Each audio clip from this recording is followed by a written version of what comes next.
All right. Here we go. So the WBC has released an official statement about Ryan Garcia and their involvement. And I was not going to do this video, but it's my job, okay, to cover boxing. And we've been covering this really tooth and nail every step. Plus, I put out a poll all over social media to ask you guys if our community would be interested in hearing what the WBC had to say and me explaining the WBC statement. You guys overwhelmingly said yes. Okay. So first, I want to say this about this statement. Why is the WBC getting involved? Outside the fact that Devin the American Dream Haney is a 140-pound WBC champion. But the Ryan Garcia versus Devin the American Dream Haney fight was not for the title. So why? Why is the WBC getting involved? Well, let's reference this interview from Randy Gordon, the ex-chairman of the New York State Athletic Commission. And here's what they had to say about the WBC and their involvement on this Ryan Garcia scandal. Right now, we're all looking at New York. And from what I'm hearing, the WBC is they're saying, we are going to work with New York. But Mauricio Suleiman, I love you, baby, but who are you going to work with in New York when there's not a complete commission there? Joseph Parker, and that's the Black Tortugas. No cream.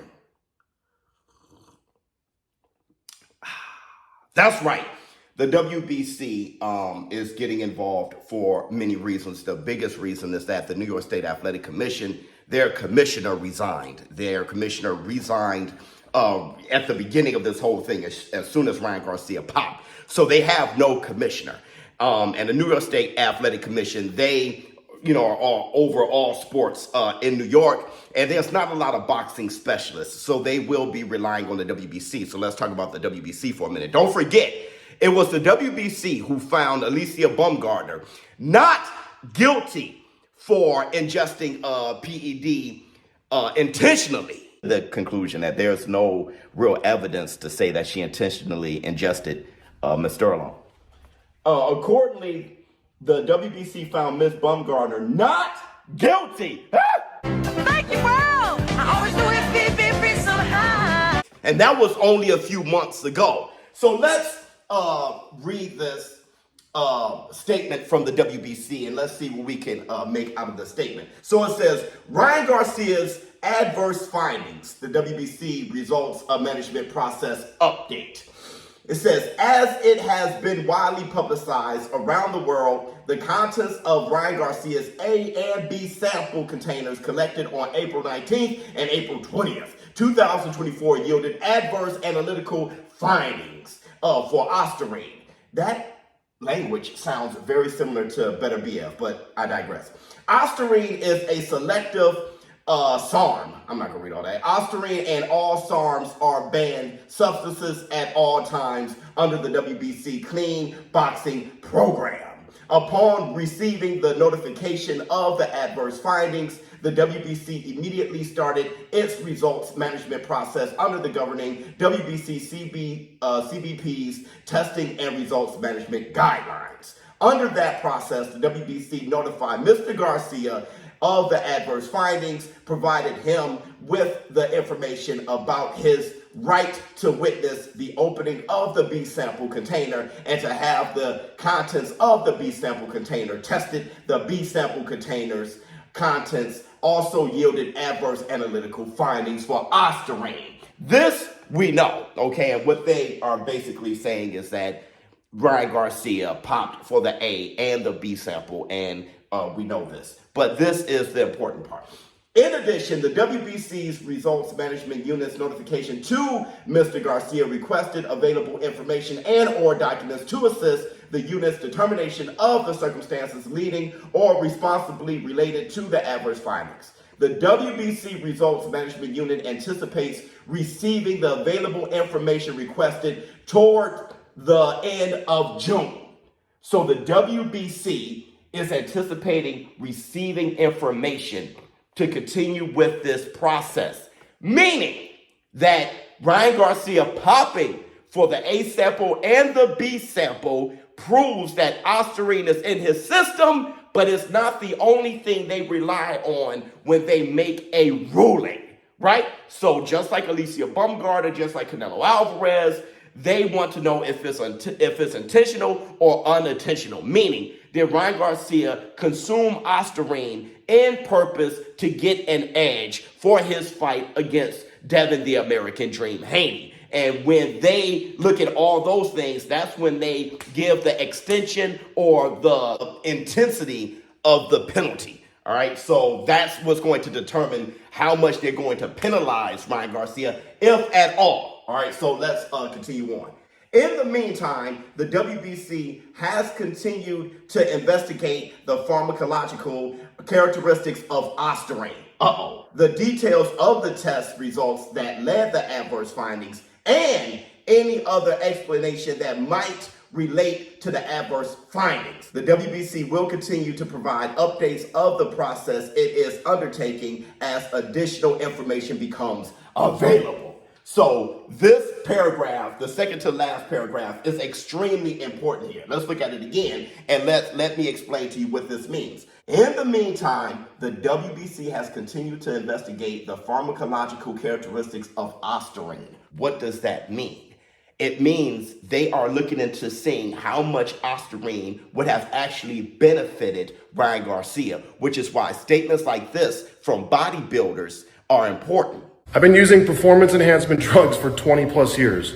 Nobody that has any clue what they're doing takes ostarine by itself for a boxing match. Guys, it suppresses your testosterone. It down regulates. It makes you worse. It doesn't make you better. So even if there is trace amounts of ostarine in this kid's sample, it actually made him a worse fighter. So actually, it's even more devastating that Haney got knocked out by Ryan Garcia on ostarine, because it actually made him more of a bitch. Would ostarine have benefited Ryan Garcia at all, especially at the amounts that he popped for? That's what that means, all right? And they said the details of the test results that led to the adverse findings. The details of the test results that led to the adverse findings and any other explanation that might relate to the adverse findings, meaning that they will be considering the test results of like the hair sample. Also, they will be considering the test results of the supplements. Don't forget, 2 of Ryan Garcia's dietary supplements popped for ostarine. And this information was officially released by VADA's Margaret Goodman, where it shows that the supplements popped for ostarine and the amount that it popped for.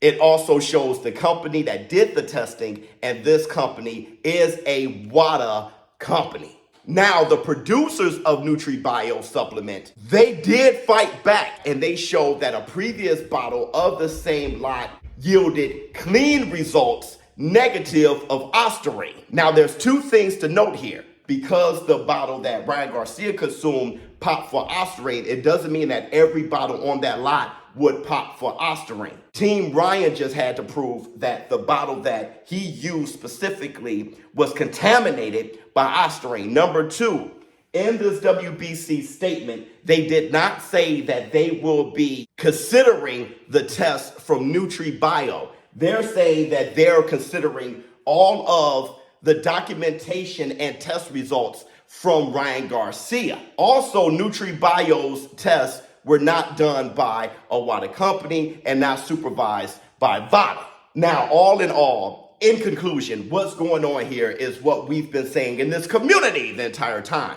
Yes, Ryan Garcia popped dirty for ostarine, but now the process will start into figuring out why he popped for ostarine and if he did it intentionally or if he can prove that he did it unintentionally. That happens for all athletes, not just Ryan Garcia. It happens for all fighters who have popped. Alicia Baumgartner was found not guilty. Canelo Alvarez also found not guilty for intentionally consuming clenbuterol. Oscar Valdez, I believe, as well. Now, out of the 2, Ryan Garcia and Devin Haney, It's Devin Haney who represents the WBC as the WBC champion. Now, as for the ruling and when we can expect, what happens ultimately to Ryan Garcia, don't expect anything until after June. They say they have the end of June to collect all of their documents and all of their supporting data to argue that Ryan Garcia unintentionally consumed Ostarine.